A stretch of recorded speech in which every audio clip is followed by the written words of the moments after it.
The toilet man of Bengal হিসেবে খ্যাত চিকিৎসক অরিজিৎ বন্দ্যোপাধ্যায়ের নতুন শ্রমবিধিকে স্বাগত জানিয়েছেন। শ্রমিক প্রত্যেক দেশের ভিত, আর সেই ভিতকে আরও মজবুত করতে কেন্দ্রীয় সরকারের নতুন যে লেবার কোড নিয়ে এসেছে তা সত্যিই প্রশংসনীয়। এই কোডের মাধ্যমে শ্রমিকদের যথাযথ প্রাপ্য পারিশ্রমিক, সামাজিক সুরক্ষা, সুস্বাস্থ্যকে সুনিশ্চিত করা হবে।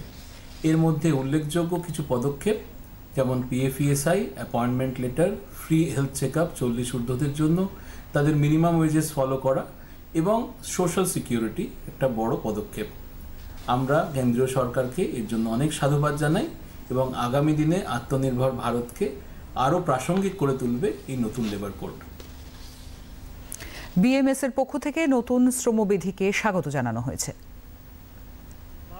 যে 4টি লেবার কোড 2019 এবং 20-তে পাস হয়েছিল সেগুলোকে নোটিফিকেশন করেছেন 21 তারিখে।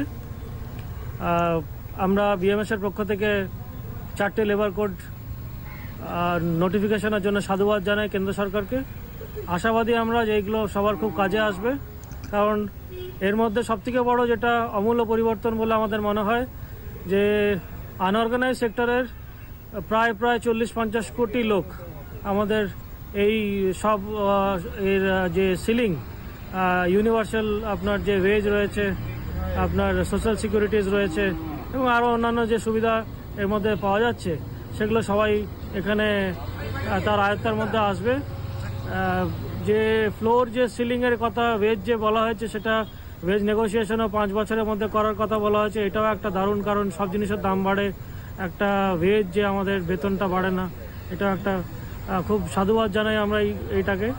এছাড়া মহিলাদের পার্টিসিপেশন সব ক্ষেত্রে মহিলাদেরকে নেওয়া হয়েছে, সেটাও খুব ভালো জিনিস। আমাদের বহুদিনের এটা ডিমান্ড ছিল যে মহিলাদের ইকুয়াল অপরচুনিটি দেওয়ার জন্য, এবং এটা কনস্টিটিউশনাল রাইট অলসো, ডিসক্রিমিনেশন করা উচিত না, সেটাও হয়েছে।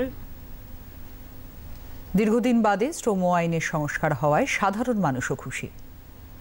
দীর্ঘ 90 বছর পরে যে শ্রম আইনের যে সংশোধন করা হলো সেখানে ভারত সরকার মহিলাদের ক্ষেত্রে ভীষণ খুব ভালো সুযোগ সুবিধা এনে দিয়েছে। মহিলাদের ক্ষেত্রে যেটা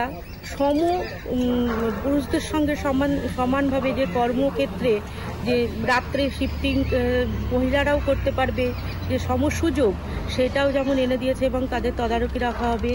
মহিলাদের ক্ষেত্রে যে ম্যাটারনিটি লিভ আগে ছিল 12 সপ্তাহ, সেটা থেকে বাড়িয়ে 26 সপ্তাহ করা হয়েছে। আর মহিলাদের যে ডিপেন্ডেন্ট হিসাবে আগে শুধু বাপের বাড়ির লোকেদেরই দেখানো হতো, এক্ষেত্রে শ্বশুর বাড়ির লোকেদেরও দেখানো যাবে, যেমন শ্বশুর শাশুড়িকেও ডিপেন্ডেন্ট হিসাবে দেখানো যাবে।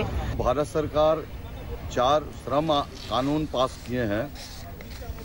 यह बहुत ही अच्छा एक हम लोगों के द्वारा प्रस्ताव दिया गया था और ये एक बढ़िया अच्छा इम्प्लीमेंट है।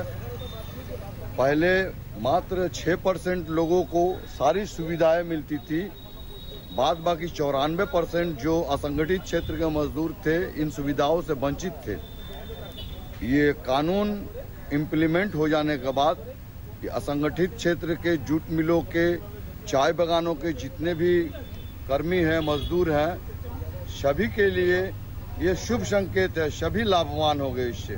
ভারত সরকার নতুন শ্রম আইন পাস করেছে, তাতে আমাদের লাভ হবে। যেমন বছরে একবার হেলথ চেক আপ, সময়মতো আমরা বেতন পাবো, PF এবং গ্র্যাচুইটি পাবো। নতুন শ্রম আইনের মধ্যে আমরা PF, ESI এইসব ম্যাচুরেট আমরা পাবো।